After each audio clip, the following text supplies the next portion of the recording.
Yeah, thank you very much for your time, guys. Appreciate it, as always. Wanted to give you a question with the defensive line room with the coaching changes. Wanted to see with Coach Scott in there now and see how that has changed from Coach Spencer. You you said what has changed? Sorry about that. Yeah, just how it has changed.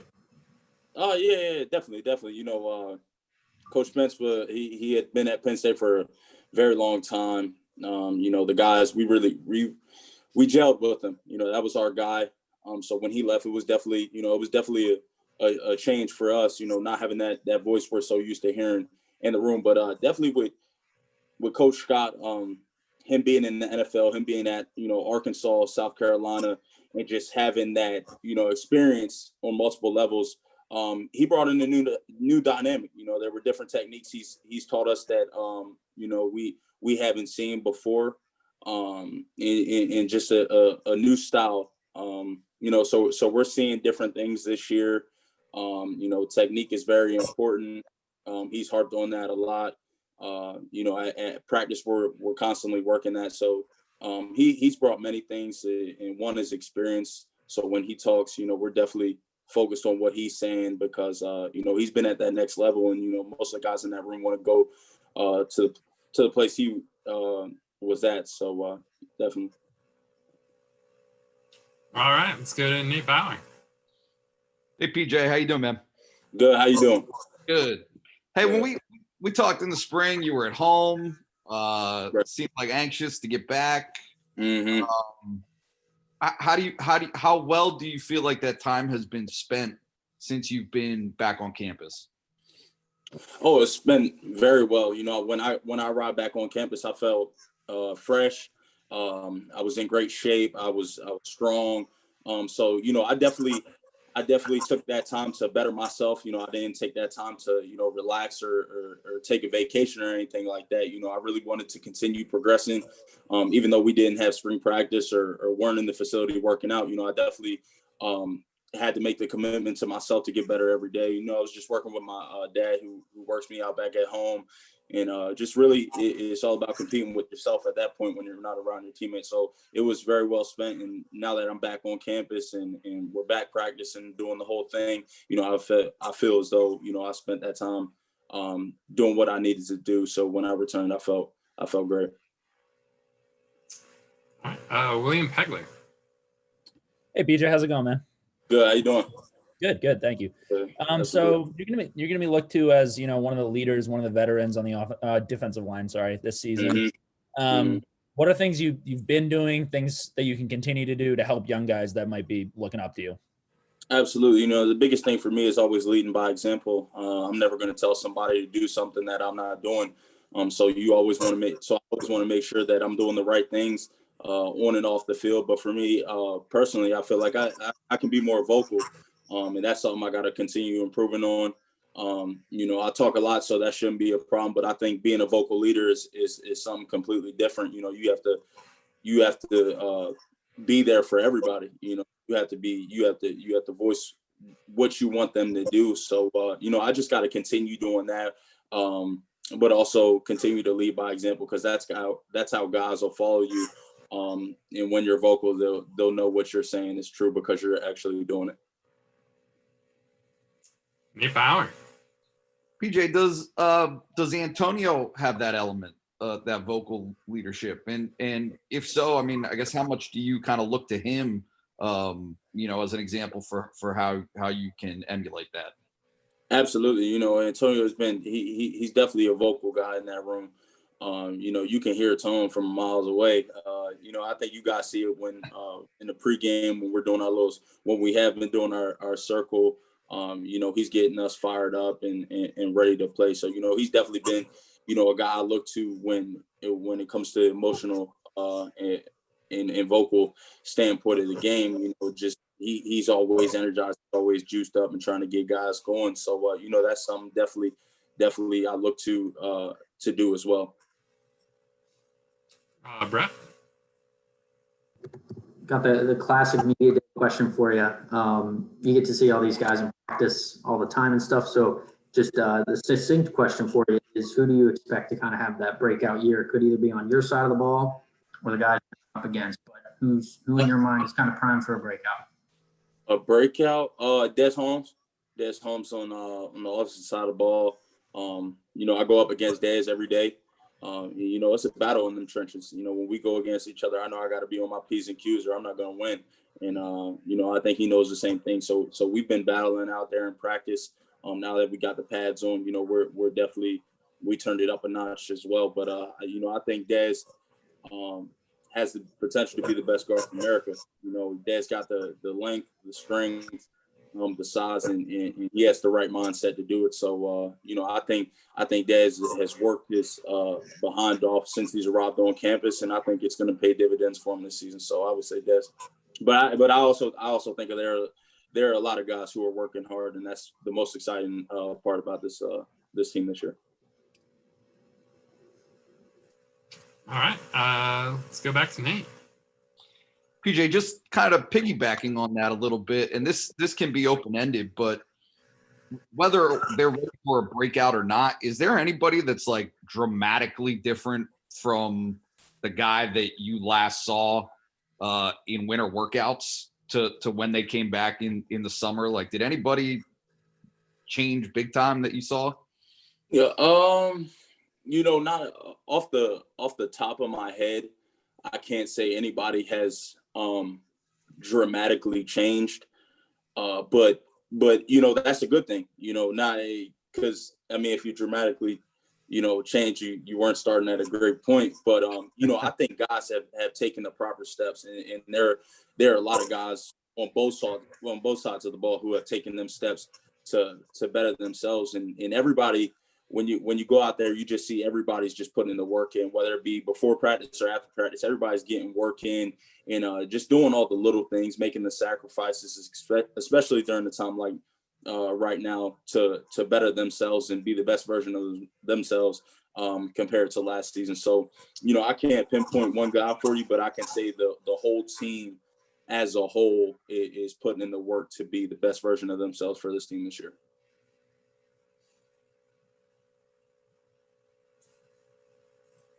Nate Bauer. I know, Mark. I'm just gonna keep it going here. So you need to work on your lighting here. You're like you kind of like a little silver action here. I'm in witness protection. I'm trying to keep it on the low. PJ, what are you seeing from Judge and his? I know you guys I think work out together and yeah. What can you just kind of maybe describe his development over the last couple of years? Oh yeah, Judge, that's my guy. We room together on the road. We live together.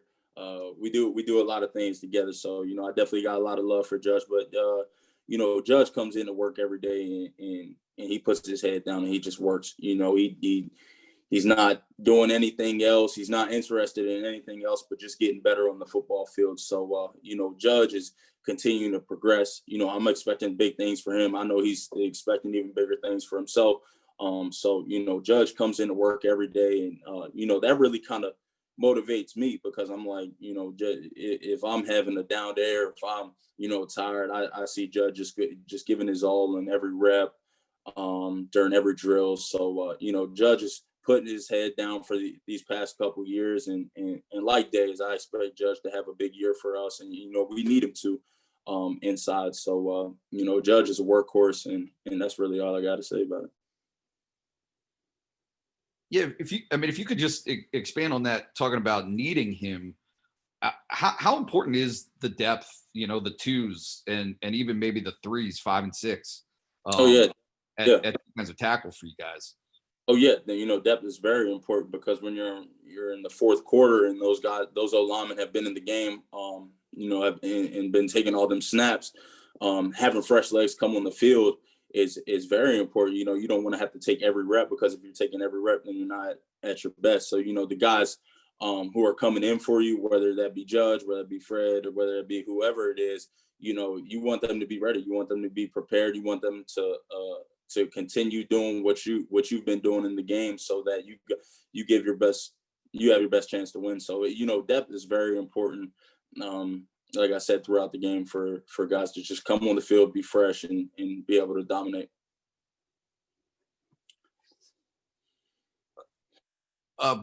One more.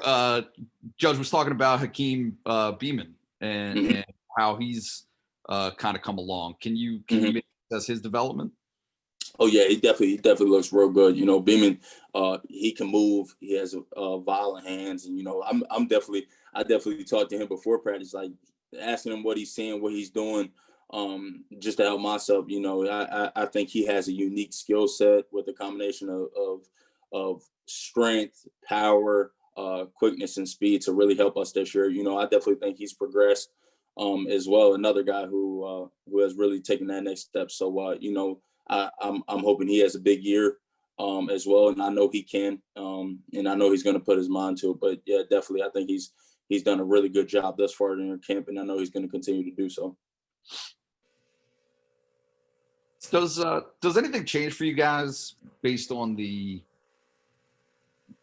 you know, normally when you have preseason practice, right? It's like camp, you know, it's August, right? Like, do you expect this to be different, and how different, and what do you expect the impacts of that to be? Oh, well, you know, camp is all day. You know, we can't do that right now because we're taking classes as well. But you know, the intensity of camp it's the same right now. It's no different when we go out and practice. It's just that we're in the building all day when it's normal camp. So you know, it's not too much different when you're on that practice field. It's that you're not waking up at 6 a.m. and going all the way till 10. That's the only difference. So, but you know, we're practicing the same. We're going the same pace we would always go during camp. So, is any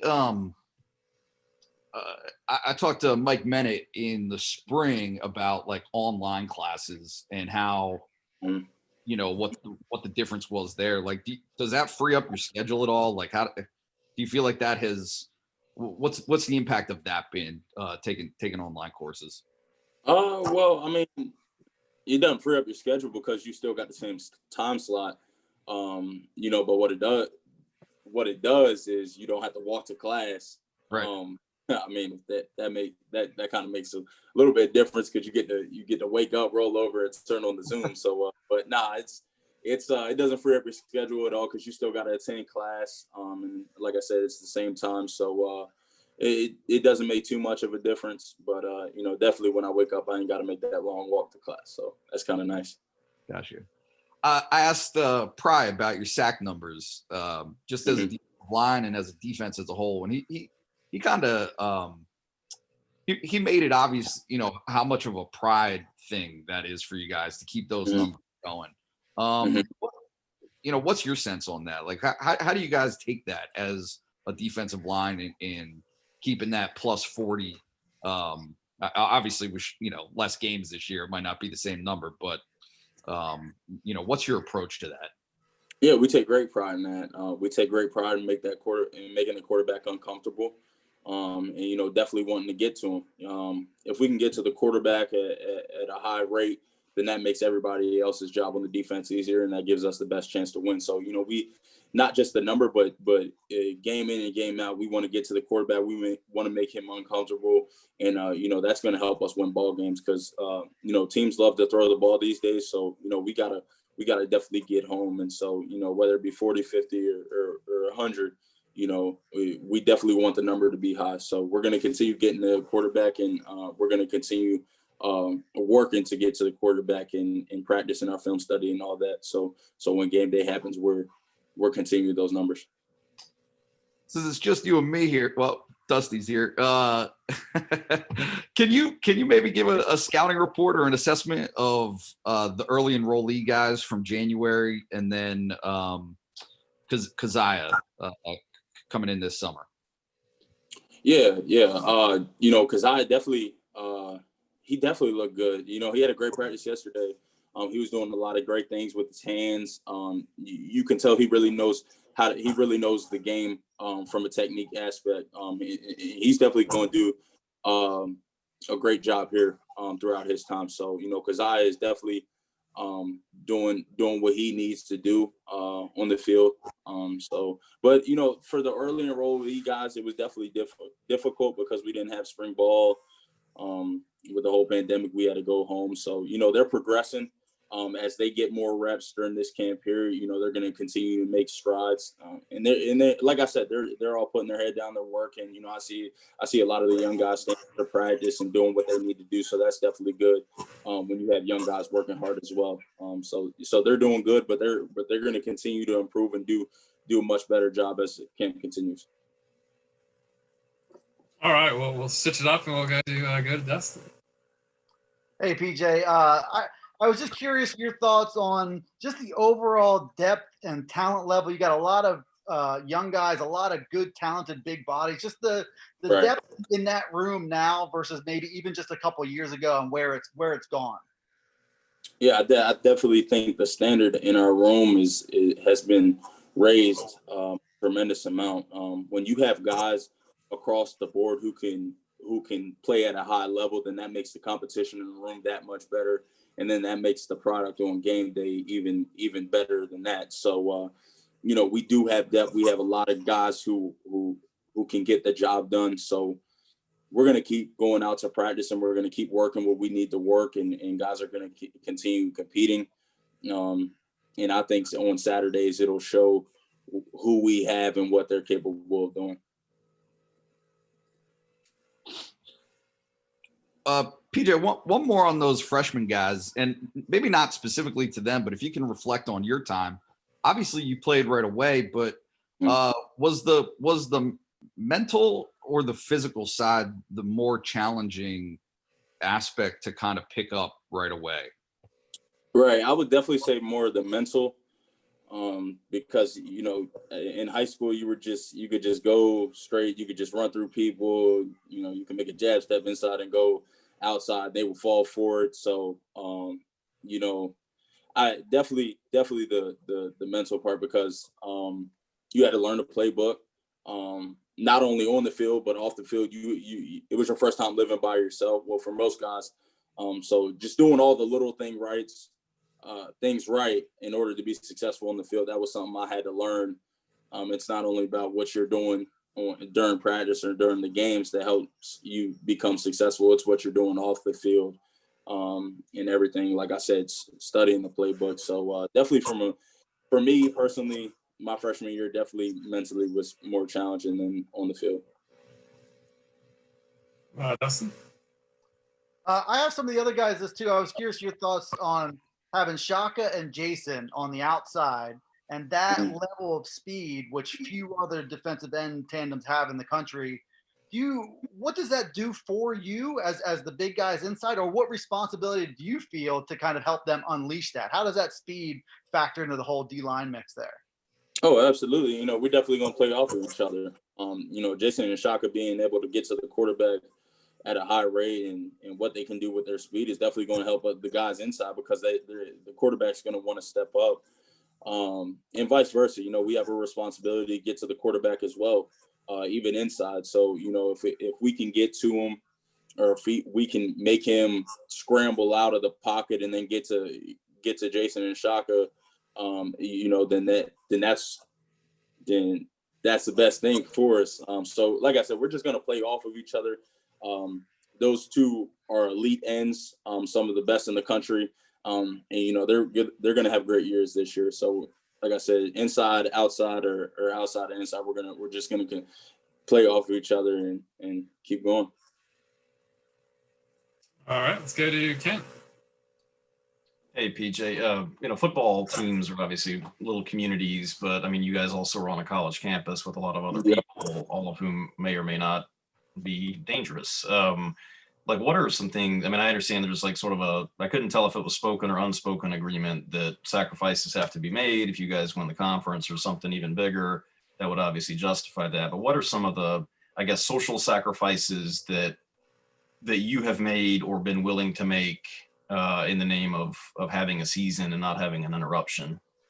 Yeah, definitely. During this time, sacrifice is huge. For where we want to go, we have to be willing to make those sacrifices. For me, it's the facility, and it's straight back to to where I'm living. So, you know, no in between. You know, you definitely can't go out. You know, we're college kids. We want to do that, but we can't. And you know, that's just life right now. It's not just for us; it's for everybody around the world that have to make those sacrifices. But yeah, like I said, I'm not doing anything else. I'm not hanging with anybody else besides you know, my teammates during practice and during lift at the facility, and then just going home. So you know, that's what it is. So you know, I want to be able to play. I don't want to have any interruptions, and I know that's the same throughout the team. So you know, we had to make those sacrifices. Justin? PJ, can you tell me about the big personalities in that defensive tackle room? Fred, yourself, Antonio, like Judge seems like how do all those personalities come together, and who's got maybe the biggest of that group? Oh man, I don't know if I could give you one person. We all just gel together, man. I don't know how to describe it because we're all loud. We all want to have a good time. But at the end of the day, we know when it's time to work. We go when we got each other's backs. It's fun. It's fun being in that room. You know, I can't describe it. It's just like being with your brothers. It's a family, and that bond's going to continue to develop. Not just with the older guys, but the younger guys as well, as they spend more time with us and we spend more time with them. So you know, it's a family in that room, and we just have a good time, man. Kent? And just to follow up on that real quick, like obviously never been in this situation before, you know, like being kind of around a crowd and things like that, or potentially being around a crowd. Like if you go get food, or, you know, like if somebody comes up to you, you know, what do you do? I mean, I know this is like sort of like socially awkward now, but like, I mean, even like the high five is a little bit more complicated than it used to be. There's a lot of contact, but like, what do you do if somebody that, you know, is not, you know, one of your football teammates comes up to you and just wants to talk? Well, I mean, you gotta wear your mask and you gotta stay socially distanced. You know, I can't let them get too close to me. But I mean, those are the guidelines. So I don't really let nobody too close to me these days. But when I'm going to get food, I do the takeout or through the drive-through. So just simple things like that. You know, other than my teammates, like I said, I'm not gonna be around you at all because you know, like I said, you got to make the sacrifices. Bob? Hey, PJ, I wanted to ask you, how important is it for you to continue to evolve as a pass rusher inside at the defensive line position? And considering some of the defensive ends you've had as teammates, you know, Etor, Sharif, Shaka, even Jason and Adisa, do you ever kind of either watch them for tips, or do you talk to them maybe about some things you can do to get better as a pass rusher? Yeah, it's very important for me to develop as a pass rusher. That's the next step I got to take in my game. Being an elite 3 technique on a defense, you know, if I'm able to do my job at a high level, get to the quarterback, play the run, then that makes the defense that much better. And I think when you look at teams, not only in college, but the NFL, those who have dominant 3 techniques win ball games because you make the job easier for the ends, you make the job easier for the linebackers and also the secondary. So, you know, I have to be able to play the run, but I also have to get to the quarterback because I can help the guys next to me if I'm able to get to the quarterback, and I can help, you know, my nose guard. I can help flush them to the end. So, you know, I have to be able to get to the quarterback, and that's one of the my main focuses this offseason. So, you know, I'm going to continue working on that through these next weeks at camp. I got a lot of work to do, but, you know, I'm going to be ready for Indiana. All right. Audrey's might be the last one. Want to go for it? Oh, no pressure. Sorry to interrupt your interview, Bob. PJ, I'm coming at a different angle on this, but I've been asking everybody. I know the NCAA is allowing players to put messages on their jerseys about social injustices. I know Coach Franklin said the Leadership Council is going to talk about it. If you individually could put one message on your jersey for this season, what would it be and why? You know, definitely as a leadership council, you know, we came up with, you know, I shouldn't say we came up with something. We're in the process of coming up with an idea together. But as far as a message, we're continuing to speak on that. Nothing's set in stone. You could see multiple things on our jersey, on our helmets, on the back of our helmets. So, there's still multiple ideas floating. So I can't give you a direct answer of what it's going to be. But just know that there's going to be a couple things we put on our jerseys and our helmets, just to represent everything that's going on in this country and just to be a voice for other people to see. So it's nothing set in stone. But I think the fans, I think you all in the media, and I think everybody around the country is going to see Penn State and how we voice our message to the world on these social injustices. And we've also seen you guys being really proactive in videos about voting and that kind of thing. And I don't recall seeing that 4 years ago. I don't recall seeing it 8 years ago. Right. How did that kind of start, and why has that become so important to you guys? Voting is definitely important. I think last go around, it was 60% of the people in America voted. And that as American citizens, we have that right to vote, and that's one of the great things about being American is you can vote. So why not choose those who you want to represent you in political places? We're not telling anybody who to vote for. We're just saying go vote, go do the civic duty of American citizens. So I think that was strong for us to get people to be more active than the last go round. And a football question for you. Were you concerned at all when Owe was out in California with Micah? I mean, he's getting a lot of it. I mean, how do you handle that? Yeah, no, I wasn't no concern, man. Owe, them two guys, they've been competing since they both stepped foot on campus. So it was good to see them working out. He enjoyed himself, getting good work out there. He's back. I wasn't worried. I know he was going to take care of business, and he's always prepared for when it's time to go. So, he's back, and that's all I can ask for. I wasn't worried, though. Awesome. Appreciate it, PJ. Absolutely. All right. Thank you.